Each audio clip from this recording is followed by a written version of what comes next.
नमस्कार दोस्तों, मैं आशा करती हूँ कि आप सब ठीक होंगे। तेनालीराम के किस्से तो आपने सुने ही होंगे, उसी के किस्से बताती हूँ आपको। पसंद आए तो सब्सक्राइब करना, लाइक करना। तेनालीरामा की कहानियाँ। शिकारी झाड़ियाँ। महाराजा कृष्णदेव हर साल ठंड के मौसम में नगर के बाहर डेरा डाला करते थे। इस दौरान महाराजा और उनके कुछ दरबारी व सैनिकों उनके साथ तंबू लगाकर रहते थे। राज्य के सभी कामकाज को छोड़कर इन दिनों गीत संगीत की महफिलें सजती थी। इस किस्से कहानी के दौरान चलते करते थे।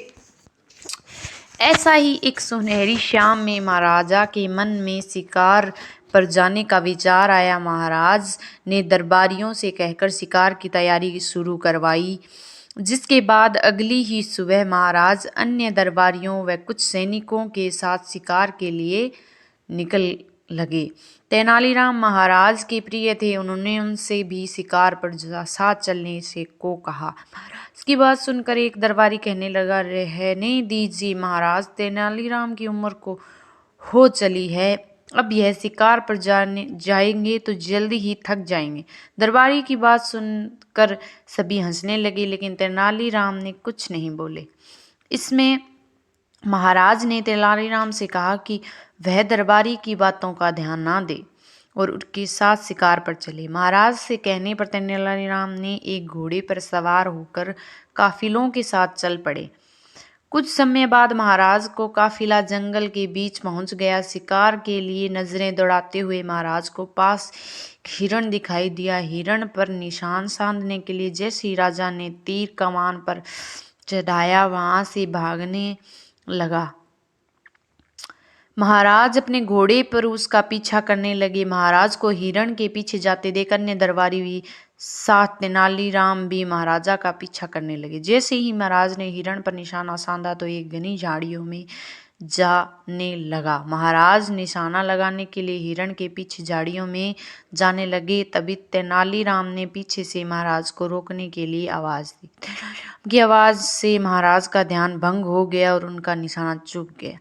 हिरण के झाड़ियों में जाते ही महाराज ने पलटकर गुस्से से तेनालीराम की ओर देखा और महाराजा ने तेनालीराम को डांटते हुए पूछा कि आखिर तुमसे उन्हें झाड़ियों में जाने से क्यों रोका। तो नाराज होते हुए राजा कृष्णदेव ने कहा, उससे चलते ही हिरण का शिकार नहीं हो पाया।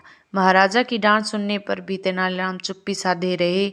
महाराजा के चुप होने पर तेनालीराम ने एक सैनिक को पेड़ पर चढ़कर झाड़ियों के उस पार देखने को कहा। तेनालीराम के कहने पर एक सैनिक ने देखा कि वह हिरण जिसका महाराज पीछा कर रहे थे वो कंटीला झाड़ियों में फंस गया हुआ है और वह बुरी तरह से लहूलुहान है। काफी देर तक प्रयास करने के बाद भी हिरण उन कंटीली झाड़ियों से निकल न पाया। लड़खड़ाते हुए जंगल की ओर भाग गया।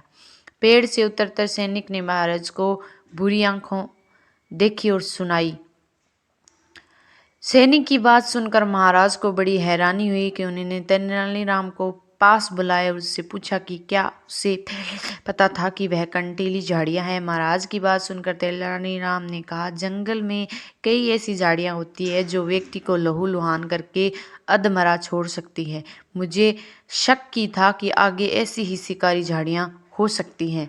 तेनालीराम की बात सुनकर महाराजा उसकी सूझबूझ के एक बार फिर कायल हो गए और महाराज ने अन्य दरबारियों की ओर देखते हुए कहा कि तुम लोग नहीं जानते कि तेनालीराम शिकार पर आए, लेकिन आज उसकी कारण मेरी जान बची है। और महाराजा ने तेनालीराम की पीठ थपथपाते हुए कहा, तुम्हारी बुद्धि और सूझबूझ का कोई मुकाबला नहीं कर सकता।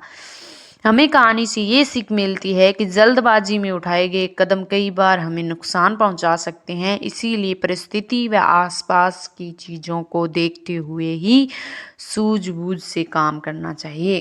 धन्यवाद।